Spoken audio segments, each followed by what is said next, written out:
الحمد لله وكفى وسلام على عباده الذين اصطفى أما بعد فأعوذ بالله من الشيطان الرجيم بسم الله الرحمن الرحيم حاميم والكتاب المبين إنا أنزلناه في ليلة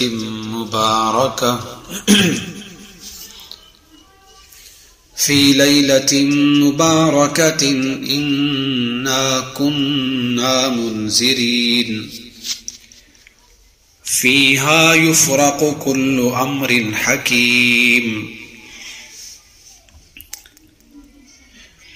قال النبي صلى الله عليه وسلم شعبان شهري ورمضان شهر الله وقال النبي صلى الله عليه وسلم في مقام آخر اللهم بارك لنا في رجب وشعبان وبلغنا رمضان صدق الله العظيم وصدق رسوله النبي الكريم رب اشرح لي صدري ويسر لي أمري واحلل عقدة من لساني يفقهوا قولي استغفر الله ربي من كل ذنب وأتوب إليه. درود پاک پڑھ لیجیے. اللہم صلی علی سیدنا مولانا محمد وآلہ واصحابہ وبارک وسلم تسلیما.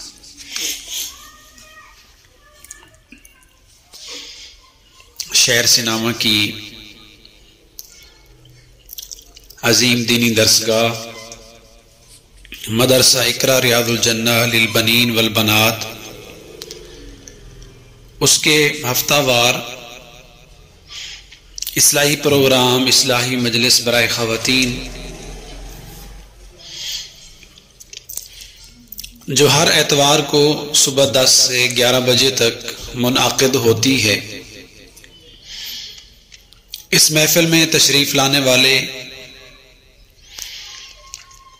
اس پروگرام میں بیان سننے کے لیے آنے والی تمام معزز خواتین، جامعہ کی طالبات، معلمات، معزز ماؤں، بہنوں اور بیٹیوں، یہ جو مہینہ چل رہا ہے یہ شعبان المعظم کا مہینہ ہے. ہماری کوشش ہوتی ہے کہ ہمارے اصلاحی پروگرام میں موقع محل کے مناسب گفتگو کی جائے. جامعہ کی طالبات ابھی رجب اور شعبان کے، رجب کے آخری اور شعبان کے ابتدائی ایام میں وفاق المدارس کے امتحان سے ابھی فارغ ہوئے ہیں. تو یہ جو شعبان کا مہینہ چل رہا ہے، ان کے لیے تو رزلٹ کی اور نتیجے کی ان کو انتظار ہے. اس کے لیے دعائیں کریں گے، کر رہے ہوں گے، اور اس کے لیے اپنے معمولات، اپنے وظائف جاری رکھیں گے. اللہ تعالیٰ سے دعائیں کریں گے. اللہ تعالیٰ ہر ایک کو اس کی محنت سے بڑھ کر، اس کی کوشش سے بڑھ کر، اپنی رحمت سے، اپنے فضل سے اللہ تعالیٰ ان کو کامیابی اور کامرانی سے ہمکنار فرمائے.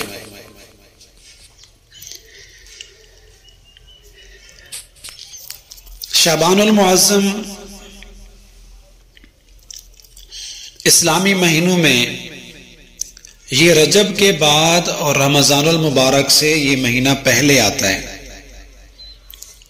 رجب اور رمضان کے درمیان یہ مہینہ آتا ہے شعبان. ام المومنین سیدہ عائشہ رضی اللہ تعالی عنہا فرماتے ہیں کہ پیارے نبی کریم صلی اللہ علیہ وسلم جس قدر نفلی روزوں کا اہتمام شعبان میں کرتے تھے رمضان کے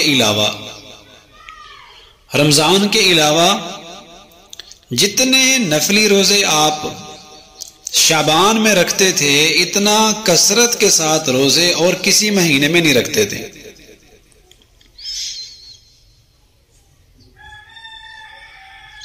اس لیے آپ علیہ الصلوۃ والسلام نے فرمایا شعبان و شہری رمضان و شہر اللہ،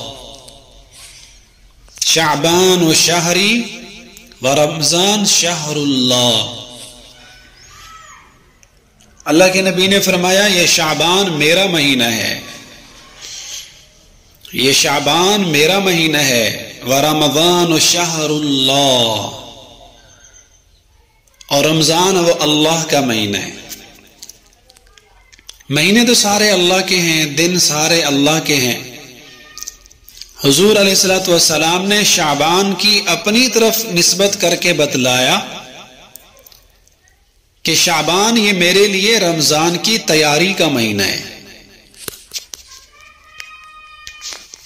اس مہینے میں میں کثرت سے عبادت کرتا ہوں.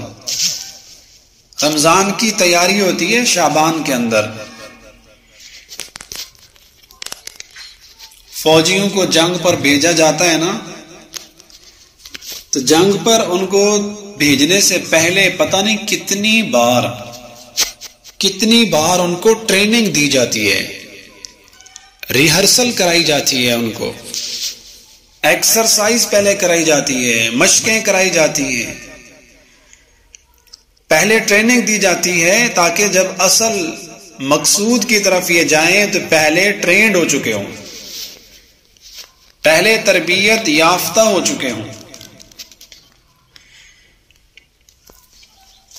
اگر یکدم کسی فوجی کو ایسے ہی بھرتی کر کے جنگ کے لیے بھیج دیا جائے، جنگ کے لیے اس کو اگر بھیج دیا جائے تو وہ تو اسلحہ کا غلط استعمال کرے گا، اس کو چلانا نہیں آئے گا، کبھی اپنے آپ کو مار دے گا. فوجیوں کی جیسے بھرتی ہو رہی تھی نا، تو ایک نابینا بھی وہاں پہنچ گیا جس کی آنکھیں نہیں تھی. تو آگے جو افسر بیٹھا تھا اس نے کہا بھائی آپ کی تو آنکھیں بھی نہیں ہیں، آپ فوج میں بھرتی ہونے کے لیے آ گئے، آپ کیسے لڑائی کریں گے؟ تو اس نابینا آدمی نے، اندھے آدمی نے کہا بھائی دیکھو، جب جنگ ہوگی نا تو کبھی تو آپ کو اندھا دھند فائرنگ کرنے کی ضرورت پڑے گی نا، تو جب آپ کو اندھا دھند فائرنگ کرنے کی ضرورت پڑے تو مجھے بلا لینا، مجھے فوج میں بھرتی کر دو تو میں اندھا دھند فائرنگ کرنے کے لیے تیار ہوں. تو اگر کسی کی ٹریننگ نہ ہو، اس کی تربیت نہ ہو، تو پھر تو وہ اندھا دھند فائرنگ کرے گا، اپنوں کو بھی مارے گا، دوسروں کو بھی مارے گا.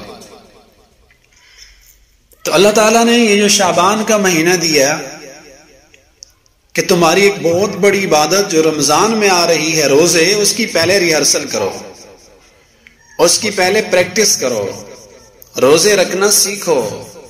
اس لیے آپ علیہ الصلوۃ والسلام شعبان میں کثرت سے روزے رکھ رہے ہیں.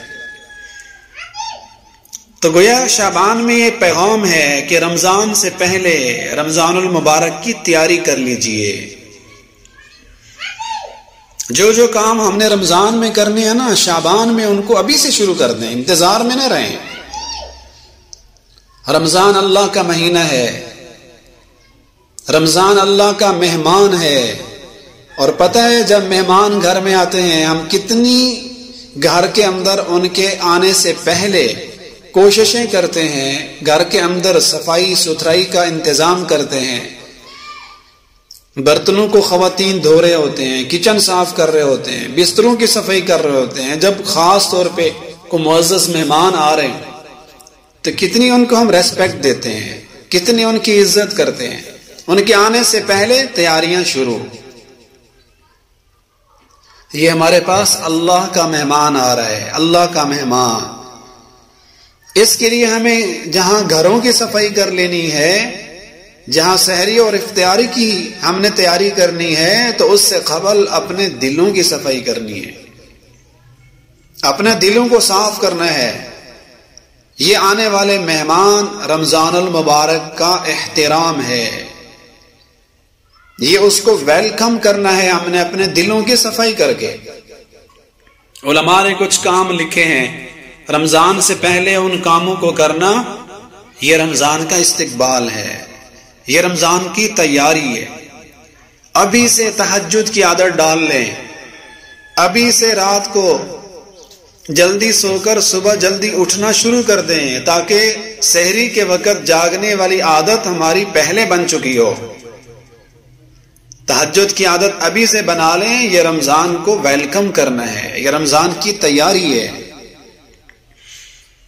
مصروفیات کم کرنا شروع کر دیں، اپنی جو بلا وجہ مصروفیات ہیں ان کو سمیٹنا شروع کر دیں ابھی، کیونکہ رمضان میں ہم نے عبادت کرنی ہے، اور عبادت کے لیے ہمارا فارغ ہونا یہ ضروری ہے۔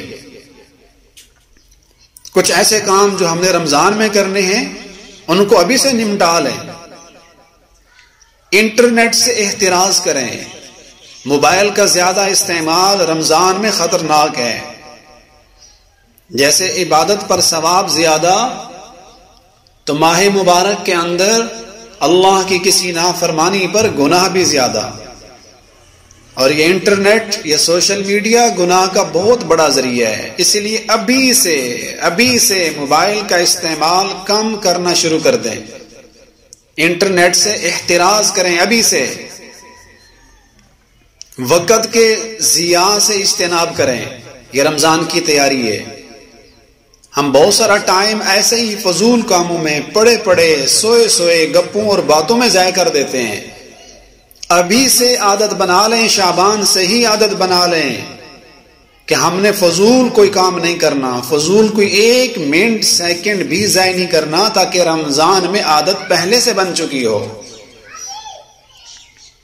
جو عبادات رمضان میں کرنی ہے نا، ابھی سے ان تمام تر عبادات کا اہتمام کریں، نظام الاوقات بنائیں، ڈسپلن کے ساتھ، ایک نظم کے ساتھ ہمارا ماہ مبارک گزرنا چاہیے۔ ابھی سے کہ میں نے کتنا ٹائم تلاوت کو دینا ہے، کتنا ٹائم میں نے تہجد کو دینا ہے، کتنے ٹائم میں میں نے تسبیحات کرنی ہے، گھر میں کچن کو کون سا ٹائم دینا ہے، گھر والوں کے لیے میں نے خدمت کے لیے کون سا ٹائم رکھنا ہے، نظام الاوقات بنایا جائے، اور ابھی سے تلاوت شروع کر دیں۔ اس انتظار میں نہ رہیں کہ رمضان آئے گا تو رمضان مبارک میں ہی ہم تلاوت کریں گے، نہیں، ابھی سے ہی باقاعدہ تلاوت پہلے سپارے سے یومیہ معمول کے مطابق تلاوت کی ابھی سے عادت ڈال لیں۔ اور جو لوگ سگریٹ نوشی کے عادی ہوتے ہیں، جو کسی نشے میں مبتلا ہوتے ہیں، تو ان کو چاہیے کہ ابھی سے ہی نشے سے، سگریٹ نوشی سے احتراز کرنا، بچنا شروع کر دیں، ورنہ روزے میں بڑی تکلیف ہوگی ان کو۔ یہ نہیں ہے کہ رمضان شریف آئے گا تو ہم توبہ کریں گے، استغفار اور توبہ ابھی سے شروع کر دیں۔ جب رمضان شریف آئے تو ہمارا دل گناہوں کی غلاظت سے، گناہوں کی آلودگی سے پہلے ہی صاف ہو چکا ہو۔ اگر مہمان گھر میں آ جائیں اور اس ٹائم ہم جھاڑو پھیر رہے ہوں، ادھر سے گرد و غبار اڑ رہا ہو، مہمان کے کپڑے بھی خراب اور اس کے بال بھی ہمارے گھر سے اڑنے والی گرد و غبار سے اٹے ہوئے ہوں، غبار آلود ہو جائے، تو یہ کون سا اکرام ہے مہمان کا؟ یہ تو بے اکرامی ہے۔ رمضان آئے گا ہم توبہ کریں گے، یہ بے اکرامی ہے۔ رمضان کے آنے سے پہلے ہمارا دل صاف ہو چکا ہو۔ دعاؤں کا اہتمام کرنا شروع کر دیں ابھی سے۔ یہ شعبان تیاری کا مہینہ ہے، یہ ریہرسل ہے، یہ پریکٹس ہے۔ رمضان میں ہم دعائیں تب کر پائیں گے جب پہلے ہماری دعا کی عادت بن چکی ہو۔ رمضان قبولیت کا مہینہ آ رہا ہے، بہت ساری چیزیں ہم نے اللہ سے منوانی ہیں، ابھی سے اپنے دماغ میں ان چیزوں کو رکھ لیں کہ اس دفعہ میں نے اپنے اللہ سے یہ منظوریاں لینی ہیں، ابھی سے میں نے اللہ سے یہ چیزیں قبول کروانی ہیں، تو ابھی سے مانگنا شروع کر دیں ان کو۔ تو آپ علیہ الصلوۃ والسلام نے فرمایا یہ شعبان جو رجب اور رمضان کے درمیان میں آتا ہے، اس کی قدر و منزلت سے، اس کی اہمیت سے بہت سارے لوگ غافل ہیں۔ شعبان کی اہمیت کا، قدر کا پتہ نہیں لوگوں کو۔ آپ نے فرمایا اس مہینے میں ہمارے اعمال اللہ کو پیش کیے جاتے ہیں، شعبان میں ہمارے اعمال اللہ کے حضور پیش ہوتے ہیں۔ ابھی میں آگے جا کے عرض کرتا ہوں شعبان کی کس تاریخ کو اعمال اللہ کے ہاں پیش کیے جاتے ہیں۔ اس لیے آپ علیہ الصلوۃ والسلام بڑے اہتمام سے شعبان کو گزارتے تھے، اور شعبان میں آ کر آپ یہ دعا بھی مانگا کرتے تھے، اللہم بارک لنا فی رجب و شعبان وبلغنا رمضان۔ یا اللہ ہمیں رمضان تک پہنچا دے، یا اللہ پورا سال تو نے زندگی دے دی، رمضان کے بعد ہم شوال میں بھی زندہ رہے، ذوالقعدہ، ذوالحجہ، محرم، صفر، ربیع الاول، ربیع الثانی، جمادی الاولی، جمادی الثانیہ، رجب۔ اب شعبان صرف ایک مہینہ اور اس کے بھی تھوڑے سے دن رہ گئے، یا اللہ ان دنوں میں موت نہ دینا، یا اللہ آنے والا یہ رمضان بالکل قریب آ چکا ہے، اس کی رحمتوں اور برکتوں سے، اس کی قیمتی ساعتوں سے یا اللہ ہمیں پہلے نہ اٹھا لینا، رمضان سے محروم نہ کرنا۔ یہ اللہ کے نبی کی امید، یہ اللہ کے نبی کی دعا، بلغنا رمضان، یا اللہ ہمیں رمضان تک پہنچا دے، پہنچا دے۔ یہ بتلا رہی ہے کہ رمضان کتنی قیمتوں والا، کتنا اللہ کے ہاں برکتوں اور رحمتوں والا مہینہ ہے۔ اللہ کے نبی امید ظاہر کر رہے ہیں، اللہ سے دعا کر رہے ہیں، یا اللہ اب تو رمضان قریب آ گیا، رمضان سے پہلے مجھے نہ اٹھا لینا۔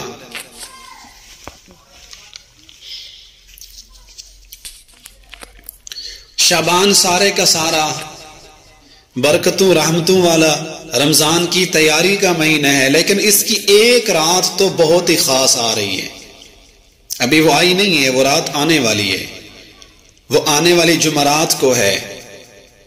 وہ آنے والی جو جمعرات ہے یہ 14 شعبان ہوگا، اور اس کی جو شام جمعے کی شب ہوگی وہ 15ویں شعبان کی رات ہوگی، لیلۃ النصف من شعبان، جس کو ہم شب برات بھی کہتے ہیں۔ تو اسی آنے والی جمعرات شب برات ہے، سن 2025 کی شب برات، وہ آنے والی جمعرات کو ہے۔ شب برات کو برات کیوں کہتے ہیں؟ کیا مطلب ہے اس کا؟ میں جب اس کا آپ کو مطلب سمجھاؤں گا، اسی سے آپ کو اس کی اہمیت خود سے ہی سمجھ آ جائے گی۔ براءت کا معنی ہوتا ہے، براءت عربی زبان کا لفظ ہے جس کا معنی ہوتا ہے چھٹکارا پانا، رہائی پا لینا۔ وہ والی برات نہیں ہے جو شادی کے دن نکلتی ہے، جس کو سرائکی میں جنج کہتے ہیں، جنج۔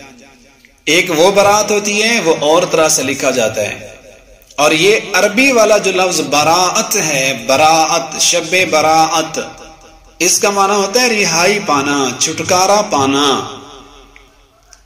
اگر کسی قیدی کو جیل سے رہا کر دیا جائے، اگر وہ جیل سے رہا ہو کے آ رہا ہو تو کہا جاتا ہے اس کو براءت مل گئی ہے، اس کو رہائی مل گئی ہے، اس کو چھٹکارا مل گیا ہے۔ معزز ماؤں، بہنوں اور بیٹیوں، آج کی رات کو بھی شب براءت اس لیے کہا جاتا ہے، حدیث کے مطابق اس رات میں بے شمار گناہ گاروں کو، اللہ کے نافرمان بندوں کو، بہت سارے مجرموں کو، برائیوں میں، گناہ میں ملوث اللہ کے نافرمانوں کی مغفرت کر دی جاتی ہے، بہت سارے مجرموں کو معاف کر دیا جاتا ہے۔ اس شب براءت میں جہنم سے، جہنم کے عذاب سے چھٹکارا مل جاتا ہے، بہت سارے لوگوں کو جہنم سے براءت ملتی ہے، نجات ملتی ہے۔ اس لیے اس رات کا نام ہے شب براءت، چھٹکارا پانے کی رات۔ یہ والا نام اگرچہ احادیث میں تو نہیں آیا شب برات، احادیث میں تو اس کو لیلۃ النصف من شعبان کہا گیا۔ قرآن مجید کی ایک آیت میں نے پڑھی ہے، حامیم والکتاب المبین، حامیم، قسم ہے اس کتاب کی جو بالکل واضح ہے، انا انزلناہ فی لیلۃ مبارکہ، ہم نے اس کتاب کو ایک برکت والی رات میں اتارا ہے. انا کنا منذرین، اور ہم تمہیں ڈرانے والے ہیں. فیہا یفرق کل امر حکیم، اس رات کے اندر اللہ کا ہر حکمت والا کام یفرق جدا کیا جاتا ہے، اللہ کے احکام تقسیم کیے جاتے ہیں. تو یہ جو آیت ہے جو آپ کے سامنے میں پڑھ رہا ہوں، حامیم والکتاب المبین، سورۃ الدخان، پارہ نمبر 25 اور اس کی پہلی 5 آیات، اس میں جمہور مفسرین کے ہاں انا انزلناہ فی لیلۃ مبارکہ کہ ہم نے قرآن کو برکت والی رات میں اتارا ہے. جمہور کے نزدیک تو اس رات سے مراد لیلۃ القدر ہے، اس سے مراد شب قدر ہے. لیکن بعض مفسرین کے ہاں حضرت اکرمہ رحمہ اللہ اور مفسرین کی ایک جماعت، ان کا یہ بھی خیال ہے کہ اس رات سے مراد شب برات ہے. شب برات ہے. فی لیلۃ مبارکہ، برکت والی رات میں قرآن کو ہم نے بھیجا، اس سے مراد شب برات ہے. تو بعض مفسرین کے ہاں اس کا ذکر قرآن کی سورۃ الدخان کی اس آیت میں بھی اس رات کی فضیلت مذکور ہے. اس رات کے متعلق ہم نے کچھ باتیں معلوم کرنی ہیں تاکہ صحیح شریعت کی رہنمائی کے اندر قرآن و حدیث کی ہدایات کے مطابق ہم آنے والی رات کو گزار سکیں. بعض دفعہ انسان کی عبادت، انسان کا کوئی عمل علم نہ ہو، بغیر علم کے بعض دفعہ کوئی عمل وبال بن جاتا ہے. علم کے بغیر بعض دفعہ عبادات اور نیکیاں بجائے ثواب کے گناہ بن جاتی ہیں. اسی لیے کوئی بھی نیک عمل کریں، کوئی بھی ہم عبادت کریں تو پہلے اس کی شرعی رہنمائی لیں، اس عبادت کو سیکھ کر ہم کریں، تب جا کر اس کا صحیح فائدہ ہوگا. اگر ہم نے اس کو سیکھ کر نہ کیا، اپنے خیال کے مطابق ایسے ہی ہم عبادت شروع کر دیں گے، بسا اوقات وہ نیکی گناہ کا ذریعہ بن جاتی ہے، کیونکہ وہ خلاف سنت ہوتی ہے، وہ خلاف شریعت ہوتی ہے. اسی لیے پھر اس عبادت کے اثرات بھی نہیں ہوتے جو سنت کے خلاف ہم کر رہے ہوتے. تو پہلے تو ہم نے اس رات کی کچھ فضیلت معلوم کرنی ہے. کیا احادیث کے اندر اس رات کے متعلق کچھ ہدایات ملتی ہیں؟ تقریباً 10 صحابہ کرام سے شب برات کے متعلق روایات آئی ہیں. 10 صحابہ کرام نے شب برات کی فضیلت کو بیان فرمایا. ویسے تو اگر آپ علیہ الصلوۃ والسلام کی ایک حدیث بھی ہوتی اور نقل کرنے والا کوئی ایک صحابی بھی ہوتا تو اس کی فضیلت کے لیے اتنا بھی کافی تھا. لیکن 10 صحابہ کرام کی 10 روایات شب برات کے متعلق آئی ہیں. سیدنا علی ابن ابی طالب رضی اللہ تعالی عنہ فرماتے ہیں، حضور علیہ الصلوۃ والسلام کی ایک حدیث ہم تک پہنچائی. راوی کون ہے؟ حضرت علی کرم اللہ وجہ. فرماتے ہیں آپ علیہ الصلوۃ والسلام نے فرمایا، قوموا لیلہا وصوموا نہارہا، کہ جب 15ویں شعبان کی رات آ جائے، جب شب برات آ جائے تو قوموا لیلہا، رات کو قیام کرو، رات کو جاگو، رات کو عبادت کرو.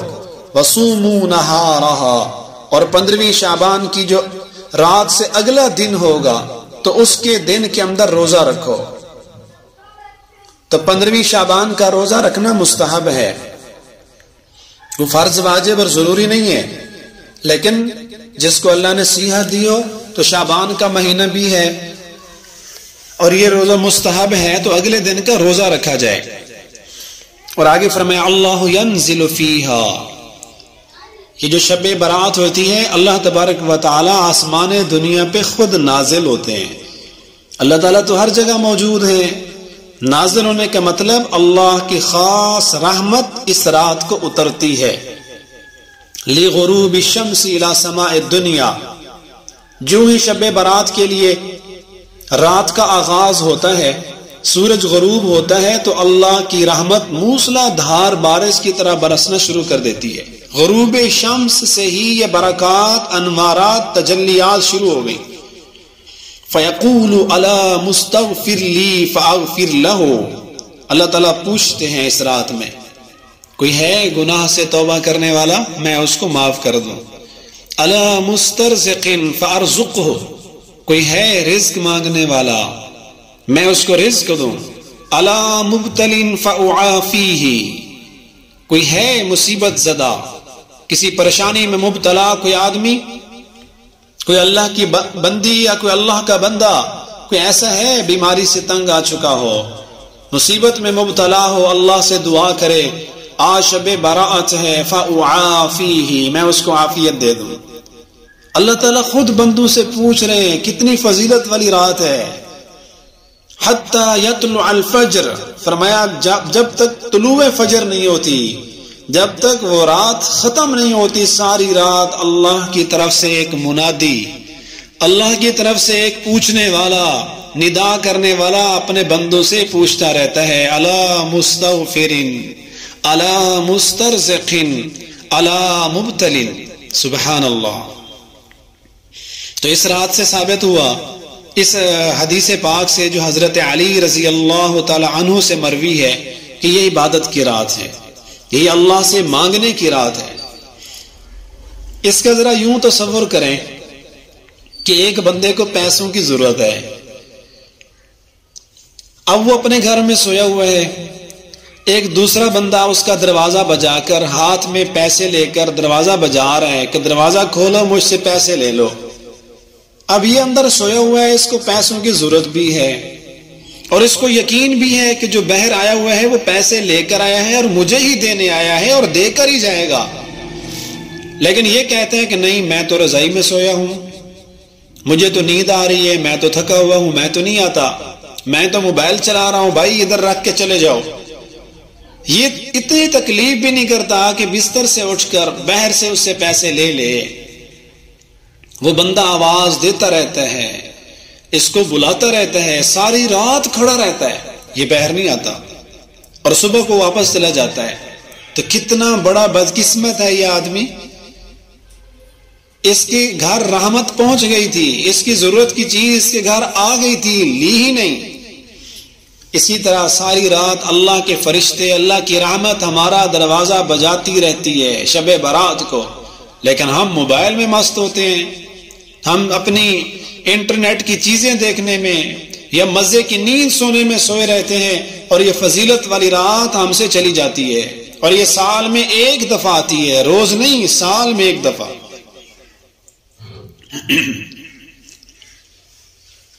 تو کیا خیال ہے اگر کسی نے شب برات والی یہ فضیلت پانی ہو تو ربیع الاول یا رجب اور جمادی الثانی کے اندر یا رمضان شریف میں بھی اس فضیلت کو، اس ثواب کو پا سکتا ہے؟ ہرگز نہیں۔ اس کے لیے اس کو پورا سال انتظار کرنا پڑے گا، شعبان کا مہینہ آئے گا، پھر اس کی 15ویں کی رات آئے گی، تو جا کر یہ ایک لیمیٹڈ عبادت ہے، یہ ایک مخصوص ثواب ہے جو اللہ نے اس کے لیے مخصوص راتیں بنائی ہیں، ان راتوں کا، ان دنوں کا، اس ٹائم کا پورا سال انتظار کرنا پڑتا ہے۔ کیا خبر کہ اگلے سال ہمیں دوبارہ یہ رات نصیب ہو یا نہ۔ آج سے ہی ارادہ فرمائیے، آج سے ہی نیت فرمائیں کہ ہم نے اس رات کو جاگنا ہے، ہم نے اس رات کو اللہ کی خوب عبادت کر کے اپنی زندگی کی ساری خطاؤں کو اللہ سے ضرور معاف کروا لینا ہے۔ حضرت عائشہ رضی اللہ تعالی عنہ فرماتی ہیں، ذات لیلۃ فقدت النبی صلی اللہ علیہ وسلم، ایک رات میں نے دیکھا کہ اللہ کے نبی اپنے بستر پہ تشریف فرما نہیں تھے، میری باری تھی، آپ میرے گھر میں سوئے تھے، اچانک میری آنکھ کھلی تو میں نے دیکھا کہ اللہ کے نبی بستر پہ نہیں ہیں، فخرجت اطلبہ، میں نکلی کہ اللہ کے نبی کو ڈھونڈوں، تلاش کروں آپ کہاں چلے گئے۔ فَإِذَا هُوَ بِالْبَقِيعِ رَافِعُ رَأْسِهِ إِلَى السَّمَاءِ۔ حضرت عائشہ کو یہ اندیشہ تھا کہ شاید میری باری میں اللہ کے نبی مجھے چھوڑ کر شاید کسی اور بیوی کے بستر پہ یا اس کے گھر چلے گئے ہوں گے، تو سوکنوں کو تو یہ چیز برداشت نہیں ہوتی، تو آپ اسی وجہ سے اٹھیں بستر سے، آپ علیہ الصلوۃ والسلام کو ڈھونڈ رہی ہیں۔ تو آپ فرماتی ہیں میں نے دیکھا کہ آپ علیہ الصلوۃ والسلام جنت البقیع کے قبرستان میں موجود ہیں، رافع رأسہ الی السماء، اور آپ نے اپنا سر مبارک آسمان کی طرف یوں بلند کیا ہوا ہے اور اللہ تعالیٰ سے رو رو کے دعائیں کر رہے ہیں۔ تو آپ نے اچانک دیکھا حضرت عائشہ آئی ہوئی ہیں، تو آپ نے فرمایا یا عائشہ اکنت تخافین ان یحیف اللہ علیک ورسولہ، کیا عائشہ آپ کو یہ ڈر تھا، کیا تجھے ایسے لگا کہ اللہ اور اس کا رسول تجھ پہ ظلم کریں گے؟ کیا میں آپ سے بے وفائی کروں گا کہ آپ کی باری چھوڑ کر میں کسی اور بیوی کے پاس چلا جاتا؟ تو حضرت عائشہ نے فرمایا یا رسول اللہ ہاں میرے ذہن میں یہ خیال آیا تھا شاید آپ کسی اور بیوی کے پاس نہ چلے گئے ہوں۔ تو آپ نے فرمایا عائشہ آپ کو پتہ ہے یہ رات، جس رات میں میں بستر چھوڑ کر قبرستان میں آیا ہوں اور اللہ سے دعا کر رہا ہوں، قال ما فیہا، آپ کو پتہ ہے حل تدرین ما فیہا ذی اللیلہ، عائشہ آپ کو پتہ ہے آج کی رات میں کیا رکھا ہے اللہ نے؟ تو حضرت عائشہ نے کہا ما فیہا یا رسول اللہ، اس میں کیا ہوتا ہے یا رسول اللہ مجھے بھی بتائیے۔ تو اللہ کے نبی نے اس رات کے متعلق 4 باتیں ارشاد فرمائی۔ آپ نے فرمایا فیہا ان یکتب کل مولود من بنی آدم، اگلے سال جتنے بچوں نے بنو آدم میں سے جتنے بچوں نے پیدا ہونا ہے ان کے پیدا ہونے کا حکم آج کی رات میں لکھ دیا جائے گا۔ اگلے سال کتنے بچوں نے 1 سال میں پیدا ہونا ہے اس کا فیصلہ آج کی رات ہوگا۔ وَأَن يُكْتَبَ كُلُّ هَالِكٍ مِّن بَنِي آدم، اگلے سال کس نے مر جانا ہے، کس کو موت آنی ہے، کس کا وصال ہونا ہے، اس کا فیصلہ بھی آج ہوگا۔ وَفِيهَا تُرْفَعُ أَعْمَالُهُمْ، عائشہ یہ آج کی رات وہ مقدس رات ہے، اس میں تمہارے اعمال اٹھائے جائیں گے، لوگوں کے اعمال اللہ کی طرف پہنچائے جاتے ہیں۔ وَفِيهَا تُنزَلُ أَرْزَاقُهُمْ، اور یہ وہ رات ہے آسمان سے لوگوں کے لیے رزق اترتا ہے۔ آج کی رات میں رزق کے فیصلے ہونے ہیں، اگلے سال کس کو کتنے لقمے ملیں گے، کون کتنی اور کون سی نعمتیں کھائے گا، اس کا فیصلہ بھی آج کی رات ہی ہونا ہے۔ یہی وہ سورۃ دخان کی آیت کا مطلب ہے فیہا یفرق کل امر حکیم، اللہ کا ہر حکمت والا کام آج کی رات میں تقسیم ہوگا۔ تو دیکھیں معزز ماؤں بہنوں اور بیٹیوں، یہ رات کتنی اہمیت والی ہے۔ آج کی رات میں لکھا جائے گا کتنے بچوں نے پیدا ہونا ہے۔ تو وہ خواتین جن کی اولاد نہیں ہے وہ اس رات کو اللہ سے جاگیں، اللہ کے حضور جاگیں اور اللہ سے منوائیں یا اللہ اگلے سال جن بچوں نے پیدا ہونا ہے ان میں میرا نصیب بھی لکھ دے، ان میں میرے لیے بھی اولاد نرینہ میرے مقدر میں بھی لکھ دے۔ اور اگلے سال مرنے کے فیصلے آج کی رات ہونے ہیں، کس نے مر جانا ہے، اللہ سے ایمان کے ساتھ، عافیت کے ساتھ، سلامتی کے ساتھ لمبی عمر کی دعا کر لیں۔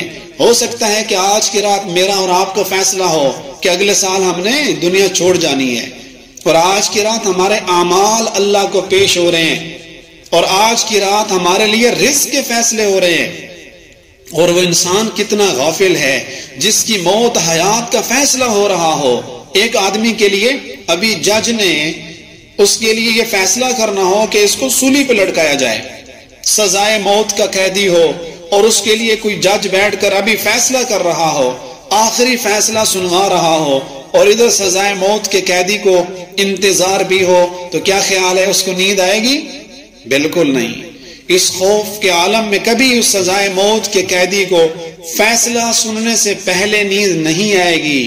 تو آج کی رات ہمارے مرنے کے فیصلے ہونے ہیں، ہمارے رزق کے فیصلے ہو رہے ہیں، اور کتنے بچوں نے پیدا ہونا ہے، اور ہمارے نامہ اعمال اللہ کو پیش کیے جا رہے ہیں، ادھر ہم مزے کی نیند سو رہے ہو، کتنے بڑے غافل ہوں گے ہم۔ اس لیے اس رات کو اللہ کے حضور جاگ کر اللہ سے یہ اپنے لیے اچھے مقدر کے، اچھے نصیب کے فیصلے اللہ سے لکھوانے ہیں۔ اور بھی بہت ساری روایات سے اس شب برات کی فضیلت ثابت ہے، اب وقت نہیں ہے ورنہ ان کو بیان کیا جاتا۔ البتہ اس رات کے متعلق ایک مشہور جو حدیث ہے اس کو بیان کرنا ضروری ہے۔ آپ علیہ الصلوۃ والسلام نے فرمایا کہ آج کی رات اللہ تبارک و تعالی قبیلہ بنو کلب کی بکریوں کے جسم پر جتنے بال ہیں، حضرت عائشہ کو ہی آپ نے فرمایا، وہی روایت ہے، آپ نے فرمایا اللہ تبارک و تعالی آج قبیلہ بنو کلب کی جتنی بکریاں ہیں اور ان بکریوں کے جسم پر جتنے موجود بال ہیں، اللہ اتنی تعداد میں آج گناہ گاروں کو، نافرمانوں کو اللہ معاف فرمائیں گے۔ تو عرب میں ایک قبیلہ تھا بنو کلب، بکریاں ان کے پاس بہت زیادہ تھیں، بکریاں چراتے تھے۔ تو اللہ کے نبی نے مثال دے کے سمجھایا، ایک بکری کے جسم پہ کتنے بال ہوتے ہیں، اور پھر ایک گھر کی نہیں، اس پورے قبیلے میں جتنی بکریاں ہیں اور ان کے جسم پہ جتنے بال ہیں، اتنے لوگوں کو آج اللہ دوزخ سے نجات دیں گے۔ اس لیے اس رات کا نام ہے شب براءت، لیلۃ البراءت۔ اللہ کرے میرا اور آپ کا نام بھی انہی مغفورین میں آ جائے جن پہ آج اللہ رحم فرمائیں گے، اللہ ان کے گناہوں پہ قلم پھیریں گے، اللہ کرے ہمارا شمار بھی انہی میں سے ہو جائے۔ اور اس رات کو عبادت کون سی کرنی ہے؟ اب سوال یہ ہوتا ہے کون سی عبادت کریں ہم؟ تو قرآن و حدیث کی روشنی میں کوئی خاص مخصوص عبادت اس رات کے لیے منقول یا ثابت نہیں ہے۔ جس سے جتنا ہو سکے آج کی رات میں قرآن کی تلاوت کر لی جائے، نوافل پڑھ لیے جائیں، ذکر اذکار تسبیحات اللہ کے سامنے بیٹھ کے دعائیں کر لی جائیں، کوئی خاص عبادت منقول نہیں ہے۔ بعض لوگ اپنی طرف سے من گھڑت عبادات شروع کر دیتے ہیں، بتانا شروع کر دیتے ہیں، جبکہ حقیقت یہ ہے کہ خاص مخصوص عبادت آج کی رات کے حوالے سے منقول نہیں ہے۔ صلاۃ و تسبیح پڑھ لیں، کتنی فضیلت والی یہ عبادت ہے صلاۃ و تسبیح۔ آپ علیہ الصلوۃ والسلام نے اپنے چچا حضرت عباس سے فرمایا، ایک ایسا تحفہ دے رہا ہوں، ایک ایسی نماز بتلا رہا ہوں، چچا جی پہلے تو کوشش کرنا اس کو روزانہ پڑھنا، روزانہ نہ کر سکو تو ہفتے میں ایک دن، جمعے والا دن ضرور پڑھنا، اگر ہفتے میں بھی نہ ہو سکے تو مہینے میں ایک دفعہ ضرور پڑھ لینا، مہینے میں بھی نہ پڑھ سکو تو سال میں ایک دفعہ اس نماز کو ضرور پڑھ لینا، اور اتنا بھی نہ کر سکو تو زندگی میں ایک مرتبہ اس نماز کو ضرور پڑھ لینا۔ اللہ اس کی برکت سے 4 رکعت صلاۃ و تسبیح جس میں 300 دفعہ تیسرا کلمہ اس میں اضافہ کرنا ہے، مکمل پڑھ لیں تو اچھی بات ہے، ورنہ اتنا بھی کافی ہے، سبحان اللہ والحمد للہ ولا الہ الا اللہ واللہ اکبر۔ شب برات میں صلاۃ و تسبیح پڑھ لی جائے، 4 رکعت نفل کی نیت کر کے اللہ اکبر کہہ کے ثنا پڑھیں، سبحانک اللہ پڑھ کے اس کے بعد 15 دفعہ پڑھیں سبحان اللہ والحمد للہ، پھر اس کے بعد سورۃ الفاتحہ، پھر سورۃ الاخلاص یا کوئی اور سورت ملا کر رکوع میں جانے سے پہلے 10 دفعہ اور پڑھ لیں، تو قیام کے اندر کھڑے کھڑے 25 مرتبہ ہو گئی، پھر رکوع میں جا کر تسبیح پڑھنے کے بعد پھر 10 دفعہ پڑھیں تیسرا کلمہ، یہ 35 دفعہ ہو گیا، پھر رکوع سے کھڑے ہونے کے بعد تسمیع اور تحمید کے بعد ربنا لک الحمد پڑھ کر 10 دفعہ اور پڑھ لیں کھڑے کھڑے، رکوع سے اٹھنے کے بعد، تو یہ 45 دفعہ ہو گئی، پھر پہلے سجدے میں تسبیح کے بعد 10 دفعہ اور پڑھ لیں سبحان اللہ والحمد للہ، یہ 55 مرتبہ ہو گیا، پھر 2 سجدوں کے درمیان بیٹھ کر 10 دفعہ اور پڑھ لیں، یہ 65 دفعہ ہو گیا، پھر دوسرے سجدے کے اندر بھی 10 دفعہ پڑھیں، تو ایک رکعت میں 75 دفعہ تیسرا کلمہ ہو گیا، پھر دوسری رکعت کے لیے کھڑے ہوں تو وہاں کھڑے ہو کر پہلے 15 مرتبہ تسبیح پڑھ لیں، تو یوں ہر رکعت میں 75 دفعہ تیسرا کلمہ پڑھنا ہے، تو 4 رکعتوں میں یہ ہو جائے گا 300 مرتبہ تیسرا کلمہ سبحان اللہ والحمد للہ، ابھی بھی اگر کسی کو سمجھ نہ آیا ہو تو اندر معلمات سے آپ پوچھ سکتے ہیں، یہ طریقہ آج سیکھ کر جائیں۔ جمعرات کو چونکہ آپ پھر اگلے اتوار کو آئیں گے، جمعرات کو یہ نماز پڑھنی ہے تو صحیح طرح اس کا صحیح طریقہ جان کر سمجھ کر جائیں، اور شب برات کو کم از کم کھلا ٹائم ہوتا ہے، عبادت کا ایک ذوق ہوتا ہے، ماحول بنا ہوتا ہے، صلاۃ و تسبیح بھی ضرور پڑھیں۔ دیکھیں جو عبادت جتنی اہم ہو، جو رات جو لمحہ جتنا اہم ہو، تو شیطان بھی اتنا زور لگاتا ہے کہ لوگوں کو غافل کرے، لوگوں کو اور رسومات اور خرافات کے اندر مصروف رکھتا ہے تاکہ لوگ عبادت سے بچ جائیں، لوگ عبادت کے قریب نہ آئیں۔ تو ایک گروہ اور ایک جماعت، کچھ لوگ تو ایسے ہوں گے جو اس رات کے انتظار میں ہیں، شب برات آئے گی اللہ کی عبادت کریں گے، اور کچھ لوگ وہ ہوتے ہیں جو اس رات کو شب برات نہیں، گولے پٹاخے والی عید کہتے ہیں، آتش بازی کرتے ہیں، پٹاخے بجاتے ہیں، اور پتہ نہیں کیا کیا خرافات اپنی طرف سے ان عبادتوں کو گھڑا ہوا ہے۔ ہمارے دیہاتوں میں تو آتش بازی کو ثواب سمجھ کے کیا جاتا ہے، نعوذ باللہ۔ آپ علیہ الصلوۃ والسلام نے آگ کے ساتھ کھیلنے سے منع فرمایا، لا تلعبوا بالنار، یہ آگ ضرورت کے لیے تمہیں دی گئی ہے، یہ کھیل تماشے کی چیز نہیں ہے۔ اس لیے آتش بازی والا کوئی عمل کرنا جس سے کسی کی جان کو کوئی نقصان ہونے کا اندیشہ ہو، شرعاً ممنوع اور حرام ہے۔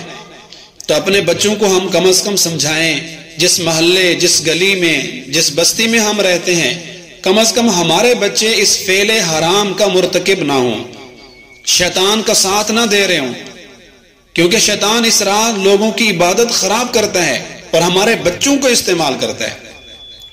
اس لیے جب بچے شرارتیں کر رہے ہوں نا، بے ڈھنگی سی، کہتے ہیں شیطان کیا کر رہا ہے، شیطان کیا نہ کرو۔ کیا مطلب؟ کہ شیطان ان سے وہ اپنے کام بچوں کے ذریعے لے رہا ہوتا ہے۔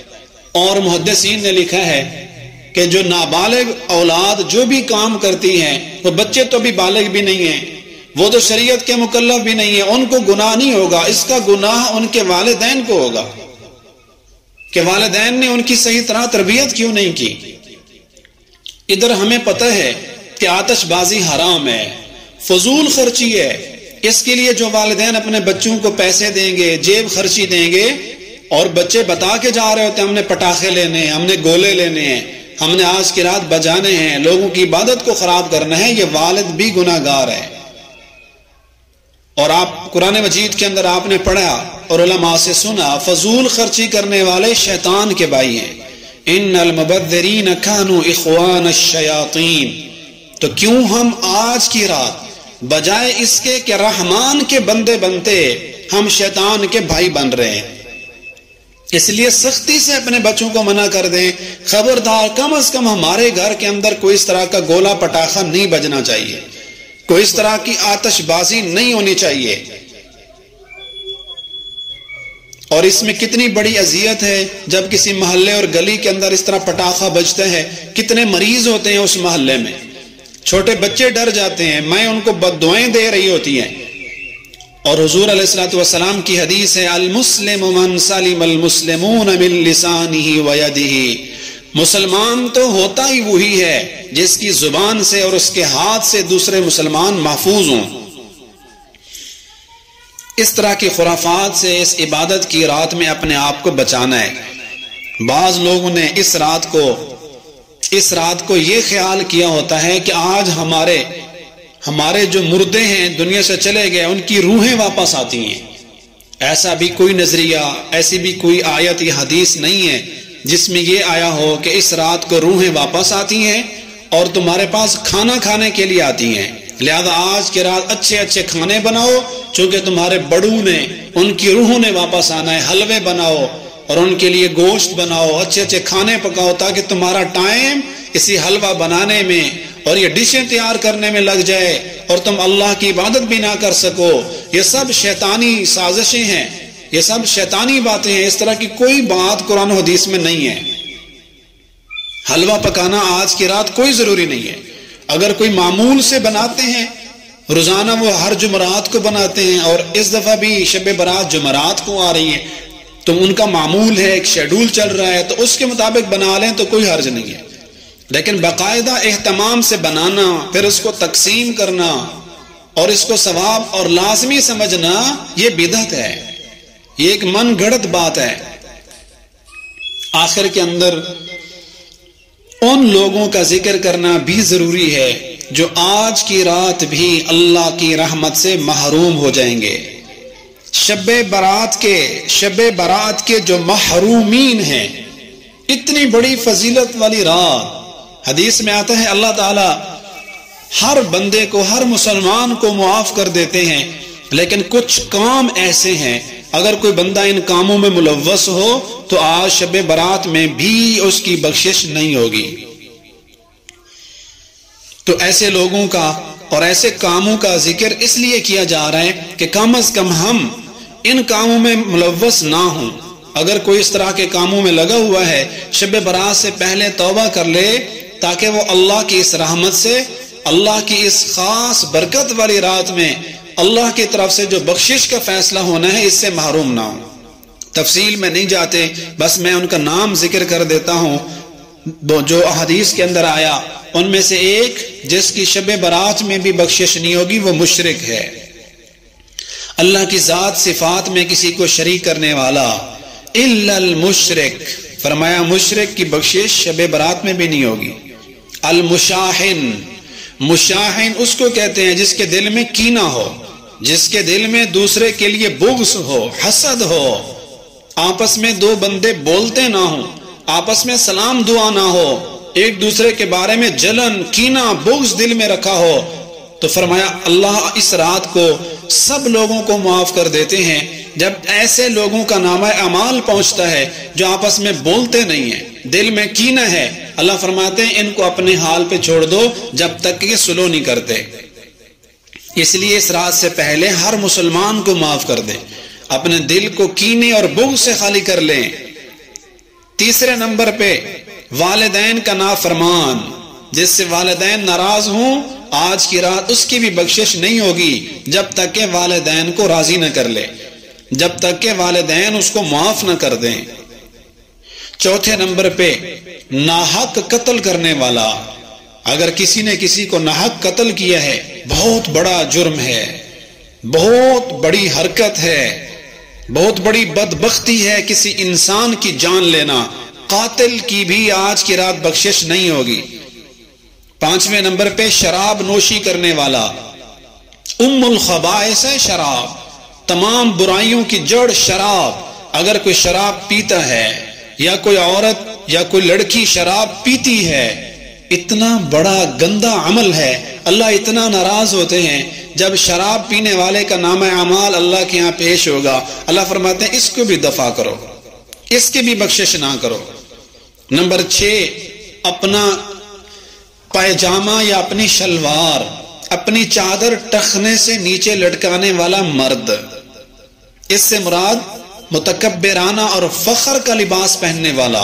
اگر کسی کی شلوار، اس کا تہبند پائجامہ اس کی ٹخنوں سے بھی نیچے گیا ہوا ہے، تکبر کی علامت ہے، اس کی بھی بخشش نہیں ہوگی۔ 7ویں نمبر پہ فرمایا چغل خور، ادھر کی بات ادھر لگا دی، ادھر کی ادھر لگا دی، دو بندوں کو آپس میں لڑوا دیا۔ یہ چغل خور ایسے عمل میں یہ ملوث مبتلا ہوتا ہے کہ کسی کو خوش دیکھ کر اس کو سکون نہیں آتا، یہ چاہتا ہے کہ ان کے آپس میں لڑائی ہو، اور لڑائی کرنے کے لیے اور جہاں بڑی بڑی حرکتیں کرتا ہے تو اس کے ساتھ ساتھ چغل خوری بھی کرتا ہے، اور چغل خوری کے اندر جھوٹ بولتا ہے۔ ان دو میں سے ہر ایک کو دوسرے کے خلاف اکسایا اور اندر کی سیکرٹ باتیں، خفیہ راز کی باتیں دوسروں کو بتا دی تاکہ ان کی آپس میں لڑائی ہو، اور اس میں تھوڑا سا مرچ مسالہ لگا کے، کیونکہ چغل خور کو پتا ہوتا ہے کہ جب تک میں بات بڑھا کے نہیں کروں گا ان کی لڑائی نہیں ہوگی۔ تو جب یہ لڑ رہے ہوتے ہیں تو یہ درمیان ایک سائیڈ پہ ہو کر تماشا دیکھ رہا ہوتا ہے، اور اس کو اندر اندر مزہ آ رہا ہوتا ہے۔ وہ ہماری سرائکی میں نا مشہور ہے بات کہ جب دو بندے لڑ رہے ہو نا تو وہ سرائکی دے اندر آتے نا گوہا بھوریندا پہ گوہا، تو کچھ بندے نا گوہا چاہ کے وہ کو بھورنا شروع کر دیندن تاکہ ان کی لڑائی مزید بڑھے۔ یوں نہیں کہ اللہ یہ چھوٹ جائیں، تماشائی ہوتے ہیں لوگ، پھونک مار رہے ہوتے ہیں، اللہ کرے اور لڑیں، بہت مزہ آ رہا ہے، بہت چا ساندھی پی ہے، اللہ کرے بھڑ دے رامن، ہاں اب اچھا کیا ہے، تو نے اچھا کیا ہے، یوں اکسا رہے ہوتے ہیں۔ تو اس طرح مسلمانوں کو لڑانے والا، چغل خور آدمی، چغلی کھانے والا، اس کی بھی شب برات میں بخشش نہیں ہوگی۔ دعا ہے اللہ تعالیٰ آنے والی رات کی ہم سب کو قدر کی توفیق نصیب فرمائے، جو کام کرنے کے لیے کہے گئے اللہ ہمیں ان کو کرنے کی توفیق دے، اور جو ممنوعات ہیں، جو خرافات ہیں، گولے پٹاخے مارنا، آتش بازی کرنا، اس کے علاوہ اور بڑی بڑی رسومات شیطان کی طرف سے لوگوں کے دماغ میں ڈال دی گئی ہیں، اللہ ان سے ہمیں بچنے کی توفیق عطا فرمائے۔ وآخر دعوانا ان الحمد للہ رب العالمین۔